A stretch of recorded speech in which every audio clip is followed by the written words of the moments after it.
You finished messing about, Kev? Yeah, I'm having technical difficulties. Nice of you to wait until we started recording to start messing about the lighting in your room. Hello, everybody, and welcome along to the latest Forza Italian football podcast. I say the latest, it's what could be the last Forza Italian football podcast for quite some time. I'm in quarantine, guys. I am Connor Clancy, back as host as usual. Kev Pogzelski's here with me. Kev, hello. Hi, Connor. How are you? How are you enjoying the solitary? Weird. It's very weird. Started to crack up a little bit. I think I might have to go for a little walk after this. You allowed? Just to get to. I am, as long as there's not people about and I'm not like coughing on them, it's okay. I might have to explain myself to someone if I'm seen though. Also here is Vito Doria. Vito, hello. Hello, Connor. Any news down in the southern hemisphere?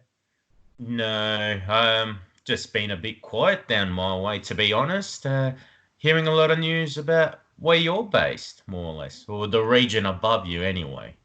Yeah, it's an interesting time here at the moment. Nobody really knows what's happening, but everyone pretends that they're an expert on the subject, which only leads to the miscommunication, the misinformation, and subsequently spreads the panic, which I'm sure we will unfortunately end up getting into at some point, and I would rather we didn't, but let's just see where it goes. We are speaking, of course, about Italian football this evening, as always. Juventus Inter has just finished the second Derby d'Italia of the season, a week after it was supposed to happen, but no real surprise in the outcome, Kev. Juve flexed their muscles and they won 2-0.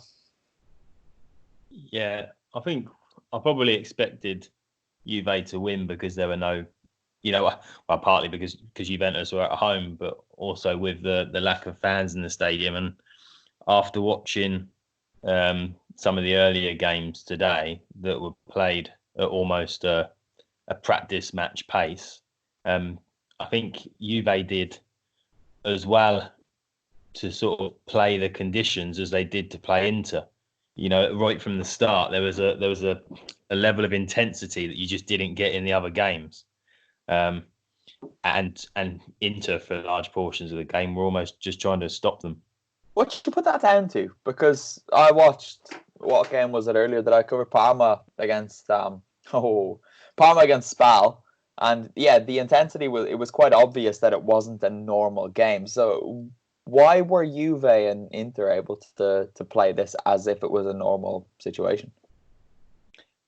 Dare I say the experience and the quality of the players. I think when you've got that mental ability to play at the top level, we're talking top table of European football, you have less bad days than good because you're so focused. And Juventus certainly have had 2 weeks to really get their eye on this game.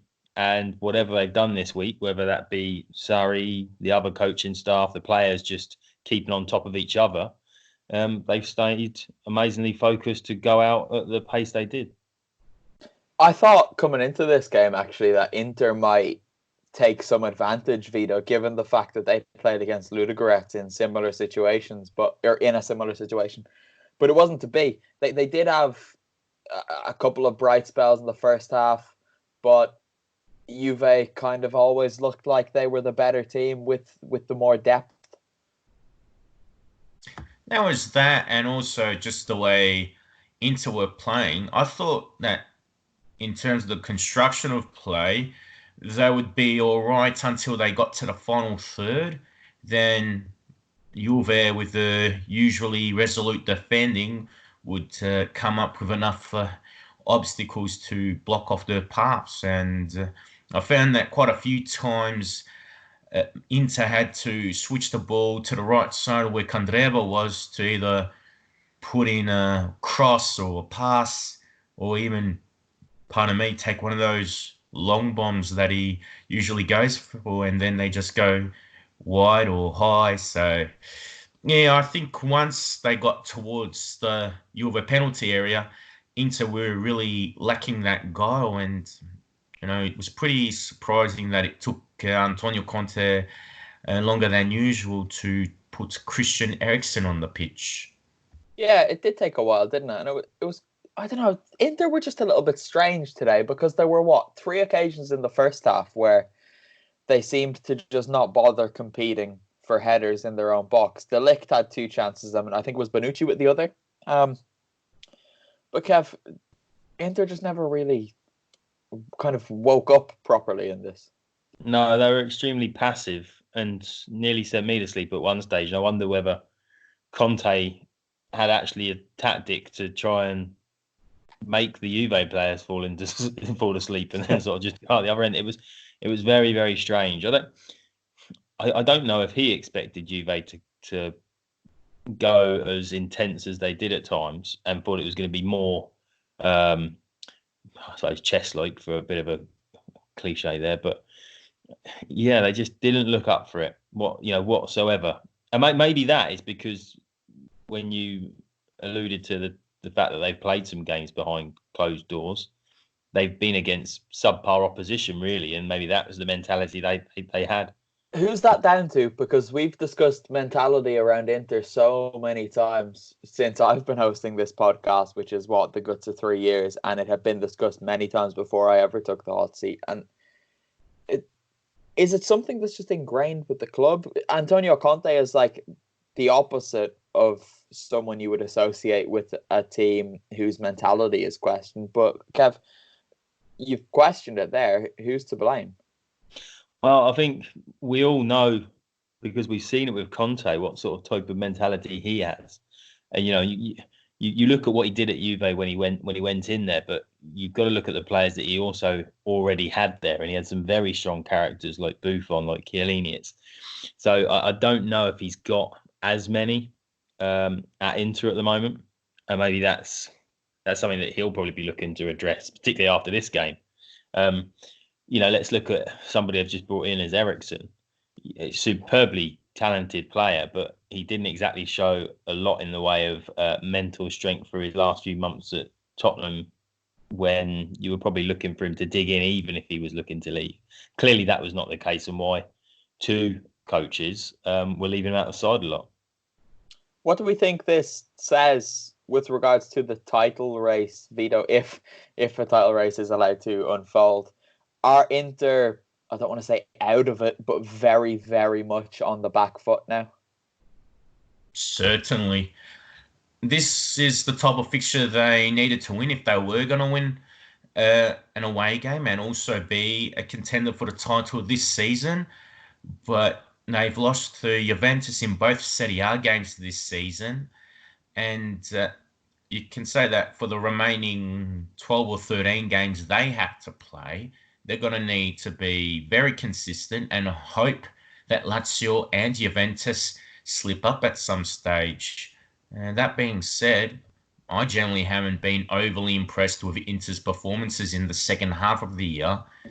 And although we can pin some issues on Antonio Conte trying to fit Christian Eriksen into this side, I think that's only just part of the problem. I think collectively there are still some fine pieces of tuning that they need to do.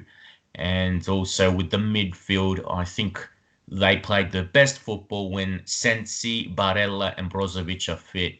Once one of them goes out, there's a bit of a weakness. And Matthias Vecino, he's good when he can score the odd goal, but when he's not scoring goals in big games, I don't think he's a particularly effective midfielder for the Nerazzurri.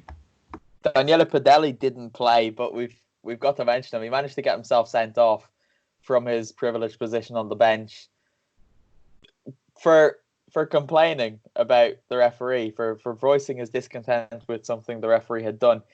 Bear in mind, this is in an empty stadium. There's not a lot of noise going on, so the referee and his little assistants can hear everything that's said. Daniele, you've got to take a look at yourself there. I'm afraid you've cocked up big time. Kev, I know you hate Daniele Padelli, obviously. Have you any thoughts on this? No, I think it's funny. It's like if you're in a nightclub or at a wedding and the music goes off just as you're about to shout something obscene to someone, and that's not your fault. Whereas this very much is Padelli's fault. But it's if you're going to make yourself loud and heard in an empty stadium, it's probably not the best place to do it. On a serious note, though, you had written about Samir Handanovic's importance to Inter while he was away, and he proved that in the first half. He made a few very, very good saves to keep them in the game. Yeah, and even aside from the saves he made, again, that's the sort of mentality that you want in the team. But then when you're trying to get a handle on the intensity of the outfield play, it's a bit difficult to do that from between the posts. Should we give Inter some credit, Vito? Because I know I've questioned their mentality over the last few weeks. You touched on it there. But they've only lost 3 Serie A games this season, 2 against Juve and 1 against Lazio, which shows that they are doing the business against everybody else. They certainly have been rather consistent this season, and they are looking better than what they were under Luciano Spalletti.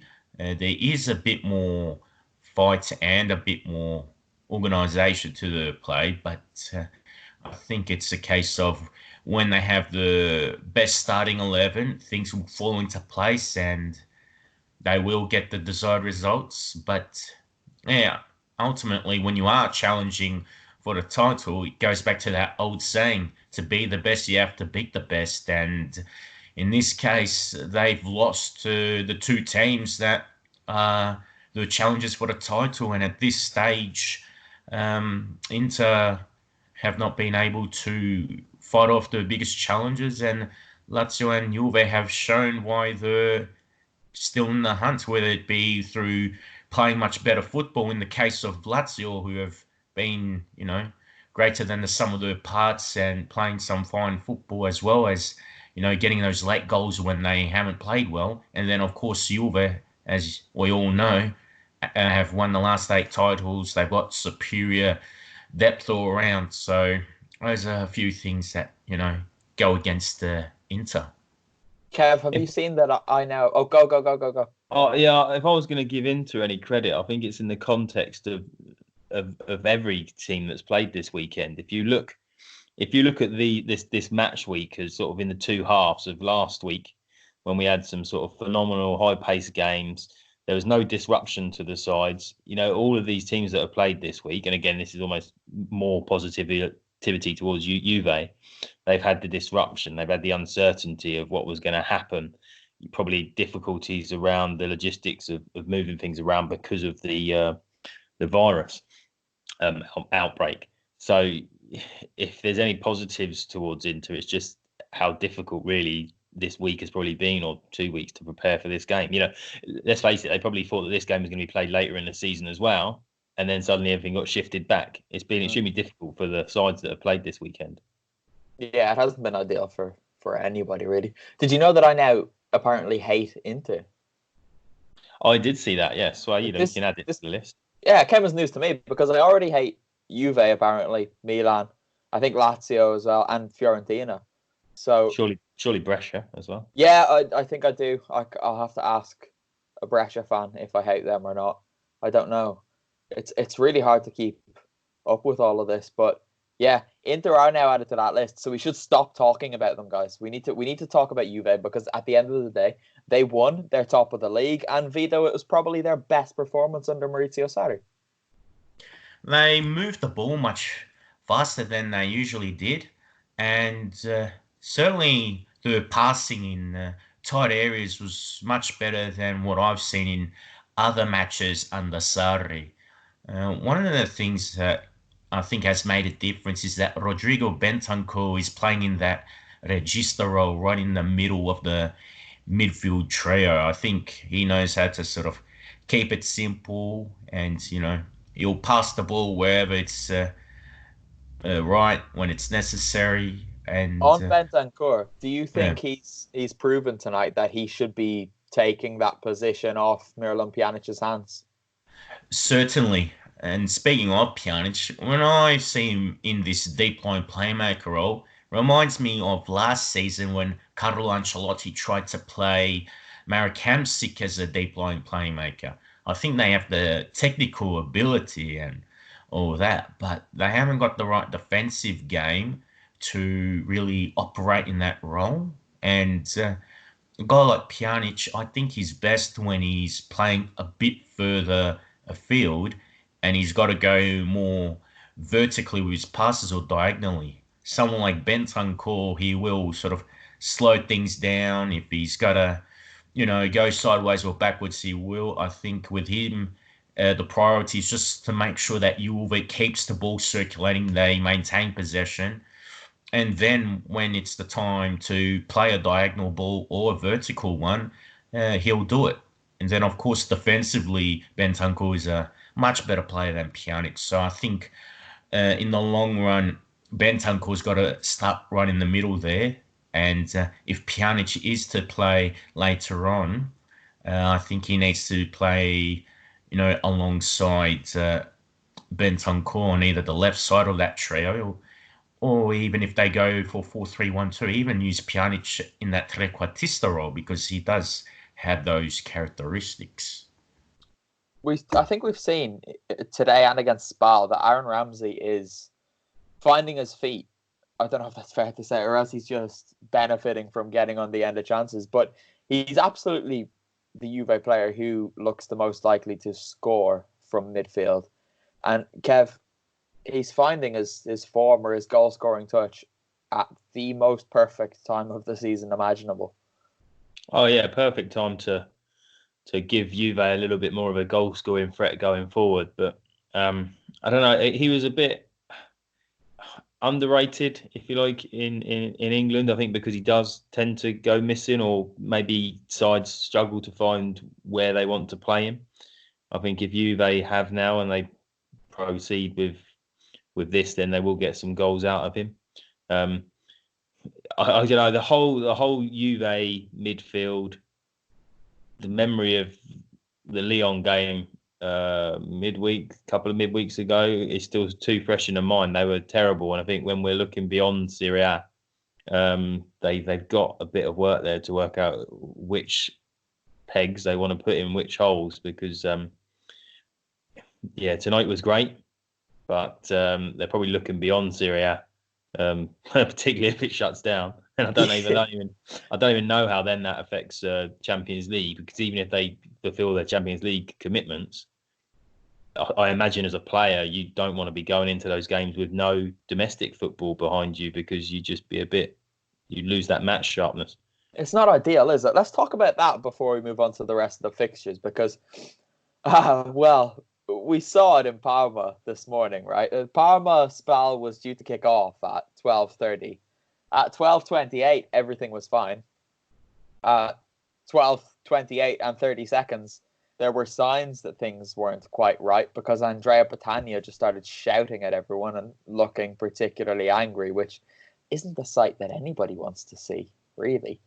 And then at 12:29, 1 minute before kickoff, with the players in the tunnel ready to walk out and the substitutes already having taken their places on the bench, the players were ordered to return to their dressing rooms, basically because Italy's Minister for Sport posted on Facebook saying that he was in agreement with the Italian Players Association representative, who said that the players' health shouldn't be risked, and that they weren't too happy about games going ahead, given the coronavirus is going around and is so contagious, and there's a 1 meter safe distance required everywhere. And then we were told it was a 30-minute delay. Then there was another 15-minute delay. And then eventually the game got rescheduled for 1:45. Kicked off, went ahead, no problems.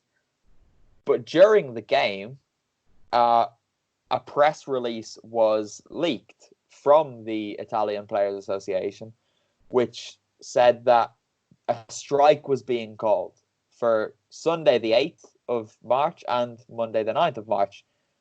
Sunday the 8th of March being today, while the games were being played, while Milan, Sampdoria, Genoa and Verona were all walking out onto the pitches for their respective games. The association then came out a few minutes later and said, oh, this was a leak, it wasn't published, it was just a draft. But it does look like there are crisis talks set to take place on Tuesday. And Kev, it's looking like the Serie A season could well be suspended until further notice, the 3rd of April at the earliest, probably. Yeah, it's bizarre. I must admit, I wasn't too displeased that Parma was delayed because I had to go and get some bread, so I came back and I hadn't missed the start. But you know, it wasn't for me. So, I just sit here and living here in the UK and seeing what we're kind of going through, which is largely unaffected. I must admit, I was at Anfield Saturday, and I've never seen so many men washing their hands after going to the toilet at halftime.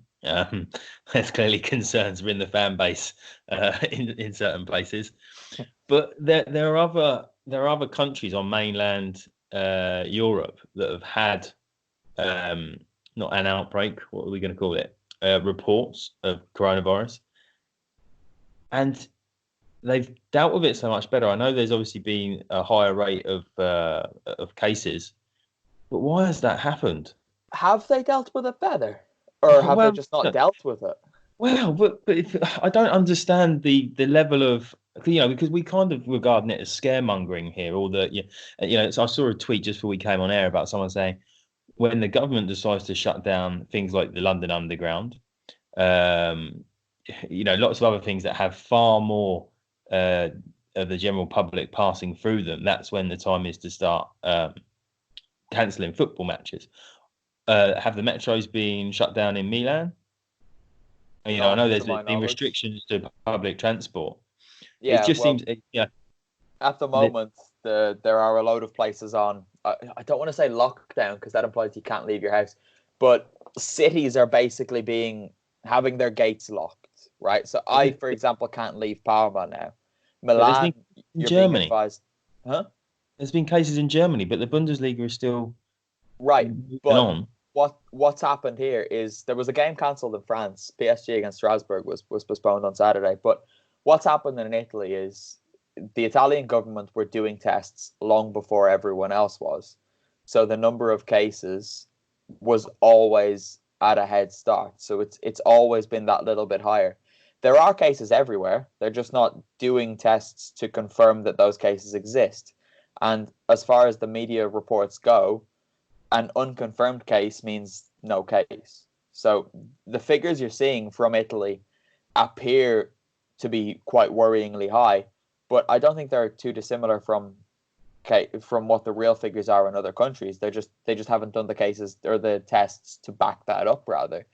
But they've been doing tests here at airports for the guts of 3 weeks now. So the figures do differ from what the reality is. But I think, to their credit, aside from the football aspect of it, they've actually dealt with it quite well here.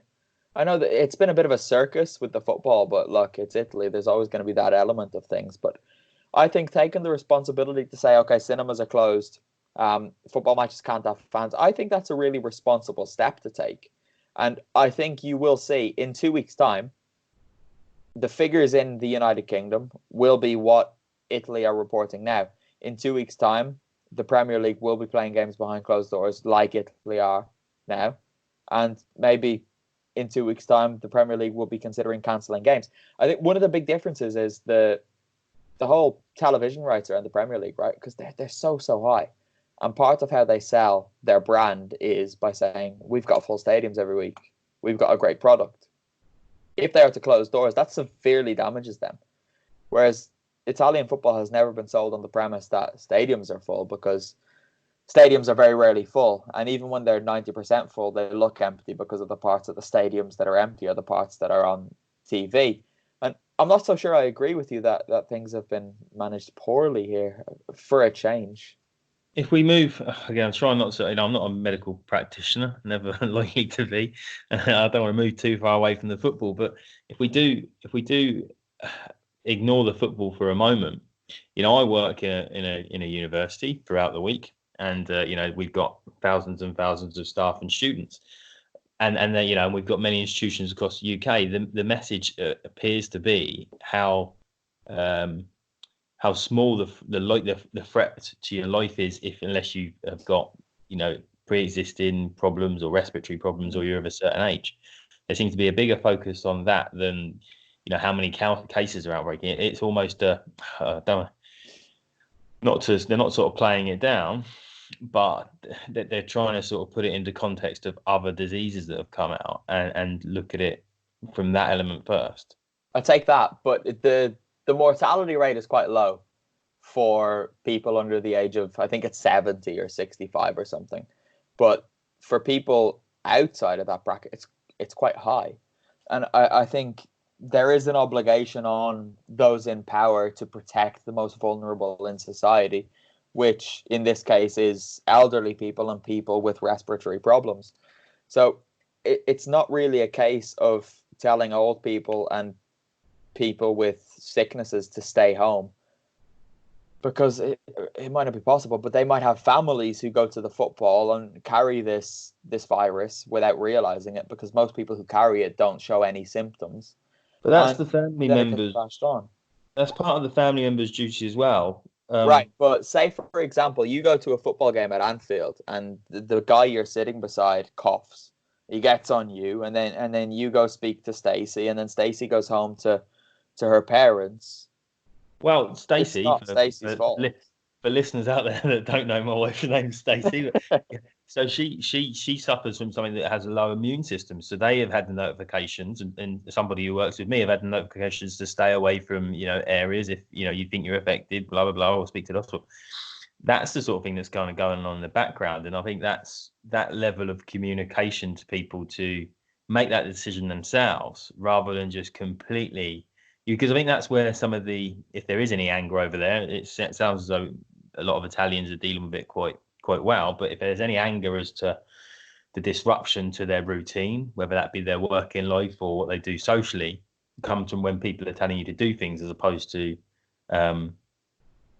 giving you ownership over what you're choosing to do. I think you need to shut certain things. If the cinema's not open, you can't go.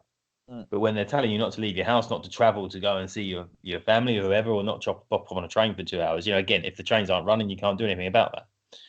I'm conscious that Vito's been looking at us for a long time now, so maybe he should join the discussion a little bit. I was just about to say, Vito, have you got any thoughts on the whole situation? Because it is quite bizarre now, because bars are still open with the understanding that there is a limit on the number of people who can enter them, and there has to be a safe space of 1 meter maintained between those people at all times, which is quite amusing. But anyway, on the football side of it, Vito, what do you think about how it's being dealt with? I think it's been a shambolic set of circumstances, especially from the Lega Serie A. The indecisiveness has been the most disappointing bit about it. When you consider that there's the possibility of Euro 2020 being cancelled and all that, it might allow the Serie A fixtures and other fixtures to be rescheduled and so forth. But if Euro 2020 goes ahead, I think they're going to have a lot of problems trying to cram in all these remaining fixtures. And not only that, you hear 1 minute that certain games are going to be played. Then the next minute, you hear they're going to be played on another day. And then came to the point with the Parma SPAL delay. Oh, if we weren't going to do this podcast and there were no games being played, I was very tempted to do a video of Vito events on my personal Instagram account, because it's just a great example of the incompetence of Italian bureaucracy and the hierarchy. It's like it's really a case of people are only there because who they know, not what they know. And it's a very ageist scenario. It's like it's an old boys club. They're only there for their own interests and so forth. And they can say it's all defamatory and all that jazz, blah, blah, blah. But they're just embarrassing Italy and themselves for not having any decisiveness and for not being able to handle this crisis situation well enough. This is a situation for cool and calm heads and for shrewd decision making. But we've seen neither of those, and maybe a pause is what is needed just to, stop playing any games until April 3. But I think it just makes it harder for the Italian national team leading up to the Euros. And then, of course, what happens if UEFA has to step in and they got to put in their 2 cents and also take into consideration the Champions League fixtures too. So, it's a big mess all around, especially from a footballing perspective. And I'm sure that the players, especially the imports, coming from different countries, trying to adapt to life in Italy, I'm sure they're becoming frustrated with the situation in particular. I think with some of this, isn't there an element of you've got so many voices in the room, and then this isn't always just football, any industry where people are trying to serve their own self-interest, because you might have a better view on this, Connor, being in Italy, but it just shocked me a little bit that it kind of been to just get through match week. What are we on, 26? That all the fixtures that were supposed to be played this weekend were shunted. And then suddenly we had the Derby d'Italia, which was supposed to be last week, played this Sunday. Most other leagues, those games are just rearranged for later in the season, whether Juventus go out of the Champions League and then you can squeeze that into a Wednesday evening, or when they're not in the Coppa Italia.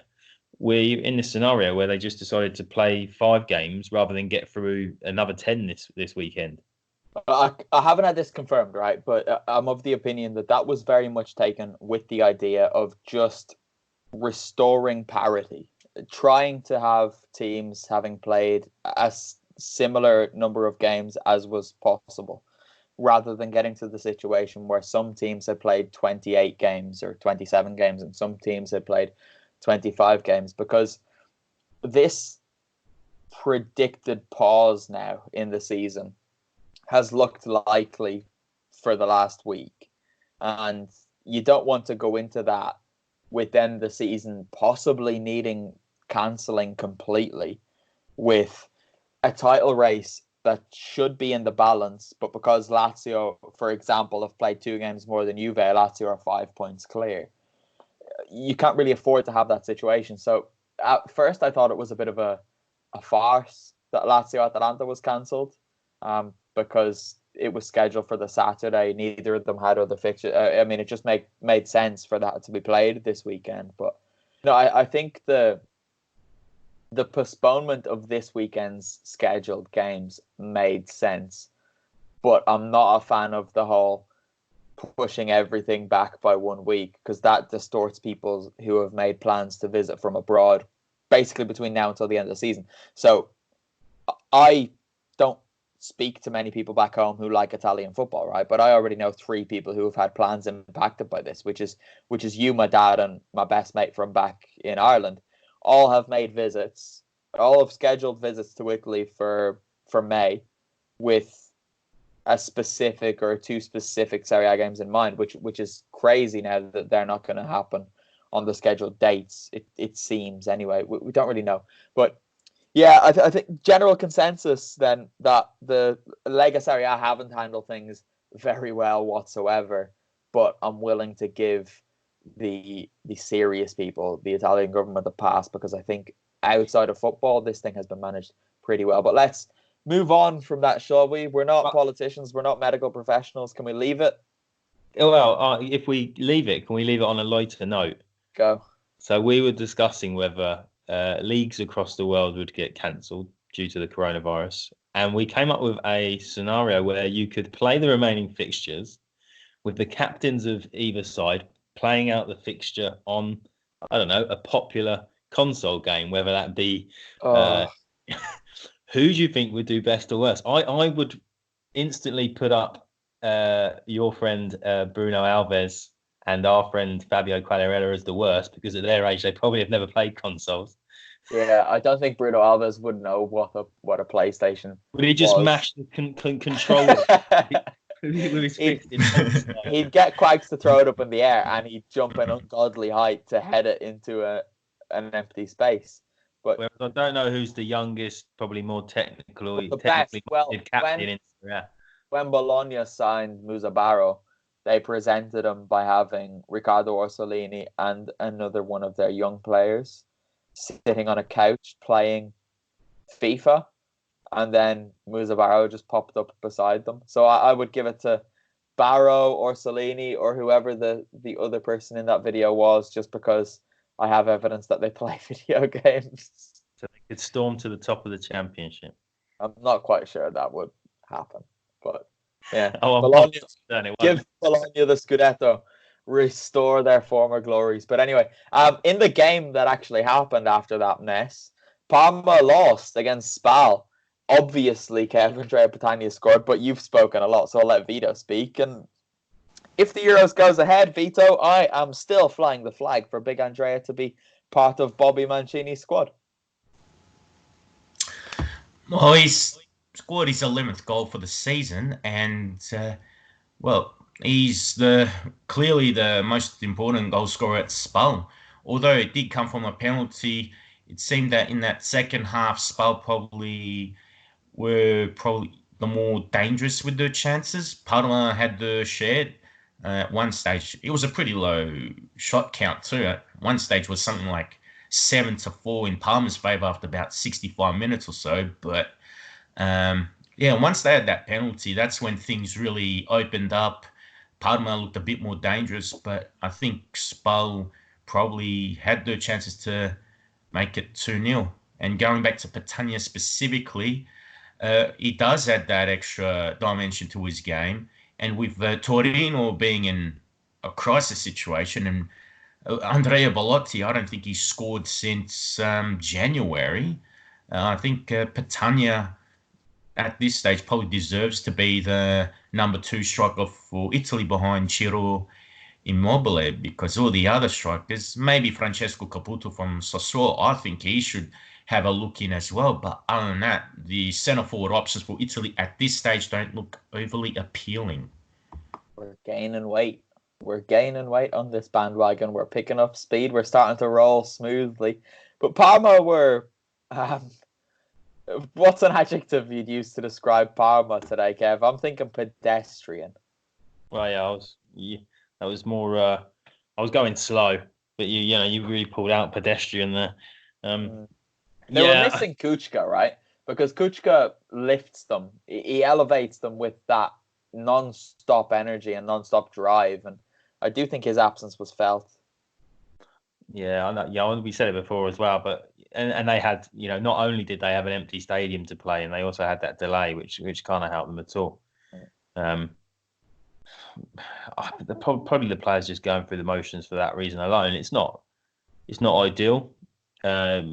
It shouldn't be an excuse, because these are professionals after all.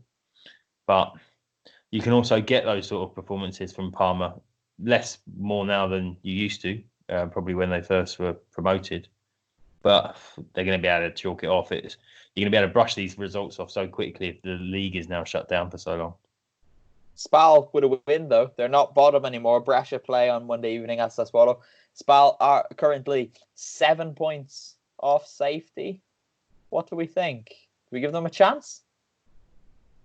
No. Don't know. Okay, right. Move swiftly on then. Before we go to the next games, I want to lighten the mood a little bit by talking about Benevento, right? Because Benevento are 20 points clear in Serie B. Yeah, 20 points clear. They're coming back to Serie A. It's fantastic. And they played Pescara this evening in Benevento. And I mean, they're just such a beautiful club and team.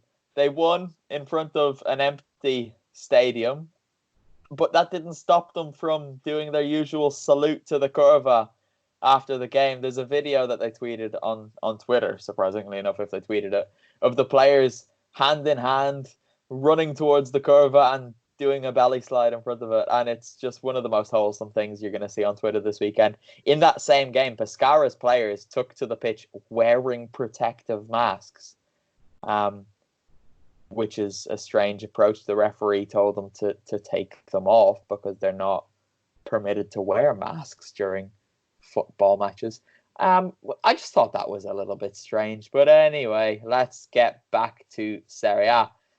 because Genoa, they are continuing to rise and look solid and make that push for safety. They went to the Stadio San Siro and Vito, they beat Milan 2-1. Yeah, well, Milan had one job and they really stuffed that up. But putting that all aside, I think Genoa's resurgence under Davide Nicola has been quite impressive. And they're far more organised and cohesive unit with him as the coach. Also, particularly Antonio Sanabria, he was involved in the goals. So I think although if he's not scoring, he's still a vital contributor to the attacking play now. And the older, the veteran, Goran Pandev, he popped up with the first goal. So I think that's a big... No, I think he got the second one. Casata got the other goal. Pardon? He got the first Vito. Pandev opened this. Oh yeah, Pandev got the first. Yeah, Casata got the second. But yeah, good for them, for Pandev, despite his aging body, to still contribute for them. I think his experience is vital in attack. And actually, Casata in midfield, he's probably been playing quite well in the last few weeks. And yeah, I think he, from a personal perspective, he deserved that goal too. So yeah, it looks like both Ligurian sides could still stay up this season. And just a quick touch on Serie B again. Spezia, who are from the same region, they are pushing for Serie A. And at one stage, they were looking for automatic promotion. So if Spezia go up, we could potentially see 3 teams from Ligurian 2020-2021. So that would be intriguing to see. It would be very impressive as well, given that Liguria is tiny and mostly mountains and sea resorts. It would be quite phenomenal for 3 teams from there to be in the top tier. But yeah, Serie B is mental. We might see 3 teams from the south come up as well, with Crotone and Frosinone knocking about up there. And even Salernitana with Big Ventura could make a surprise playoff push and get the big man back into Serie A, but no one wants to see that, let's be honest. Milan then, Kev, it's going to be another summer of transitions. Zvonimir Boban was sacked by the club. It looks like Ralph Rangnick's going to come in the summer as, I don't know what, sporting director and coach, it seems. But this is the 10th summer in a row that Milan are going to be rebuilding everything. I mean, it's not great, is it? No, it's a constant merry-go-round. Somebody gets off, another gets on. They go old. They bring a legend back in Ibrahimovic. They buy some players that the YouTube clips make them look brilliant, and all the Milan fans get overexcited. Then they're subpar when they're on the pitch, and they get very angry. They leave, and then they buy some more. It's I don't see it changing. I really don't. They were woeful today. For all his social media posts, Theo Hernandez was at fault for the second goal, I think, just letting his man run. And then now I can't think of the player that then also attempted to track him. But then, both goals were pretty much carbon copies of each other and low drilled in, tapped in from close range. They will continue to do this until, maybe Ralph Rangnick comes in and actually is given the time and space to develop a strategy, off the pitch as much as anything else to recruit adequate players. I obviously wrote a piece this week about what some clubs have done in other leagues and Lazio this year with keeping a core group of players together and how that collective growth can obviously help you go up the league and improve. Milan needs to give somebody the time to do that because they've had far too many coaches over the last few years and not had a clear idea of where they're going. We spoke about old strikers scoring goals in this game for clubs who play in Genoa. There was another old striker who scored a couple of goals for a club who plays in Genoa. Kev, you know where I'm going with this one. You do? What's he on now? 10? 9. Just a 9. Okay. But remember, he's getting older with every week. The theory is true. We know who the coronavirus hits. He's not over 70. Oh, I know you've got some difficulties with calculating age, as we saw last week. But I worked out what this is. what is? Well, because when I last week got the May and the November mixed up, I did this at work. Are you sure you want to do this? I realised because I do everything in football years. So the year for me starts in August. So I have August, September, November coming before May. May is when you win the title. May is the end of a year. I do everything in football calendar years. I don't do it in financial year. I don't do it in academic year. I don't do it in calendar year. I do everything in football years. I found myself doing it at work, and I instantly remembered the pod and thought, that's what I do. I do understand that, and I kind of automatically apply something. If I'm thinking back to like a memory, I apply it to where it fell in the football season. But I mean, when you're calculating age, that was poor. You need to own the fact that was a piss poor mistake you made last week. Working in higher education, the calendar on my wall is an academic calendar which starts in August. That is my year. No, you're not having it. You were wrong. You made a big mistake. No, I was wrong. I just said I realised why my brain processes November and May like that. Okay. Can I have that shovel back? Are you finished with it? No, it's fine. I'm happy. All right, keep going. I can still see your head. Go a bit further. Fabio Quagliarella, though. Kev, you've got to be worried. He's scoring goals. No, he scores 2 and he doesn't score for 3 games this season. It's like, it's all right. I'm confident. He's got Roma next, so that's a hat-trick. He's also got to play Bologna, so that's another hat-trick. And then, boom, he's on 15. Job done. Even with your friend Chris at Roma? Surely he'll have him in his pocket. Chris is not having the best of form since the new year. Since the new year, Chris is not having the best of times. Since Papu nutmegged him, basically, his whole life has fallen apart. But can we just move on? Because, well, to be honest, I was just going to say, staying on the Sampdoria and Genoa note, that's why I don't think SPAL will stay up. It was less about SPAL's victory being a sign that they could, but more that the victory for the two sides from Genoa is probably a sign that they'll keep themselves above that drop zone. If a goal is scored in a stadium where there's nobody present to make a noise, does the goal really happen? If there's TV cameras, yes. Sure. Yeah, I agree with Kev there. Okay. Because maybe I was thinking that maybe that's just what happened in Udinese Fiorentina. They finished 0-0. Maybe there were like 10 goals, but nobody celebrated, so they didn't count them. So I don't care enough to talk about that game. I don't care if it's professional or not. We're not doing it. We're finished. We're not quite finished yet. Sassuolo do play Brescia tomorrow night. Serie A is probably going to take a pause for a while. So I don't really know what's going to happen. We'll update you on Twitter. But of course, it is time for the game. This is the real reason the listeners are here. Let's be honest. The scores as it stands are Vito 2, Kev 1, and I suppose I'm on 0, given that I didn't win. I can win if you don't get it within the 90 seconds provided. So it's never going to happen. What's wrong with you, Kev? Surely you don't play. You're Quizmaster. Yeah, I know, but if none of you get it, then I win. It will be a very bad week if I ever get a point. So okay. I think you got to get this right. But we need to just lay the ground rules clear, because it was a bit hazy last week, and that is 100% my fault.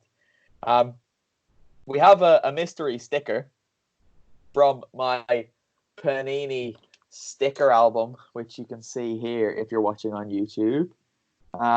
So it's a sticker from that, one of the spares. He's not stuck in. And you guys have to ask me yes or no questions to determine the identity of this player.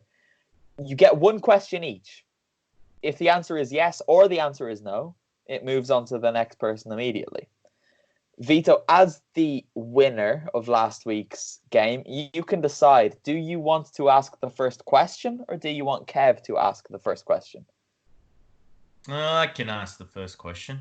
Okay, then. Kev, are you ready? I am ready. Vito, ask the first question when you are ready, please. Okay. All right. Is this player a Parma player? He is not a Parma player. Did this player play today? Oh, Kev, you've got to wait. I need to look at the fixtures now. He did team not play today. But his team. Oh, okay. Over to you, Vito. Okay. Does he play for Atalanta? He does not play for Atalanta. Did his team play today? They did not play today. All right. Let's go. Is this player a midfielder? He is a midfielder. Kev. Does his team play north of Bologna? They do not play north of Bologna. That's a strange question. 50 seconds. Quickly. It's you, Vito. All right. Ooh. Okay. Midfielder. Okay. Are they from southern Italy? This club. Are they from or do they play in southern Italy? I mean, do they play in southern Italy? They do not play in southern Italy, no. Okay. All right. Do they play for Napoli? They don't play for Napoli. They don't play in the Napoli south. is southern. Southern Europe. Vito, go. Okay. Is this player a non-Italian? He is not a non-Italian. He is an Italian player. I mean, 90 seconds are up, but I'm just going to keep this going. Kev, go. He's Italian. He doesn't play in the south. He doesn't play further north than Bologna, and he is a midfielder. He plays for Bologna. Is that your question, or is that a fact? Does he play for Bologna? He does play for Bologna. Vito, go. Ooh. Italian midfielder. All right, is it Andrea Poli? It is Andrea Poli, but you don't get a point. It took more than the 90 seconds. So I get a point. Yeah, you can have it. Which is very poor. So the score after this round is Vito Doria 2, Kev Pogzelski 1, and the Quizmaster 1. Kev, that's poor from you. You need to get the finger out now for next week. Yeah. Next week is difficult as well. I've already identified whose it is, so start reading up about your Italian squad players. So what's next week? Is next week a 5-minute pod where we just play the game? Yeah, we could do that. We could do it on Instagram. Record the video and just post it on Instagram every week. Hashtag content. Right, that's it. Have you guys got anything else to say? No. I hope your coronavirus gets better soon. My coronavirus has already come and gone. I suffered in January. You're patient 0. I think I might be. How about those drinks, Connor? What drinks? At the bar or the pub in Parma that has the coronavirus cocktail, and it's special of the weeks. Oh, yeah, that's amazing. Canale del Naviglio, or whatever it's called. If you're in Parma, go there. It's a really nice bar, and they had the cocktail called the coronavirus cocktail and called it the cocktail of the weeks, because this is a shambles that's going to run for quite some time, which at first I thought it was just down to poor English, but then I got speaking to the barman and we shifted from Italian to English after a while. So it's not because of poor English. They've done it as a deliberate joke, which is very, very good. Thanks for reminding me about that. I need to try one of those cocktails if the bar is still open. Might venture over there tomorrow evening and see what's happening. But we don't know when we're going to speak again, guys. So, Vito, have you got a message to our listeners? Enjoy yourselves. Stay safe. Have a look on the Forza Italian Football website. I'm sure we'll come up with other content. Otherwise, we're on social media, and maybe during this time off, I might just put random stuff on Instagram. Who knows? Or I might even try and get into TikTok because I've got to see what the fuss No, is about that. don't. You'll be No? watched. Every Oh, move really? you make will be Ooh. watched. Don't do it. All right, okay? I'll stick to Instagram. Yeah, because Facebook have a great reputation. What was I gonna say? Vito actually has a feature going up this week at some point. Depending on how mad Tuesday is, it should go up on Wednesday. But we'll take it as it comes. Kev, have you got a message for our lovely listeners? Yes, if alcohol-based hand wash sanitizer is the answer to coronavirus, then alcohol must be too. So go and enjoy yourselves, people. Just like Connor is. Yes. Well, I've taken it that Puglia doesn't have very many cases. Peroni is made in Puglia, so alcohol and the south seems to be the perfect combination to stay safe. So I'm putting those two things together. Thanks for listening, everybody. If somebody wants this Andrea Poli sticker, get in touch on Twitter. I might send it to you. And everything that entails. Post office is going to be closed. You'll get it in about September. But yeah, bye. Bye-bye. Ciao, ciao.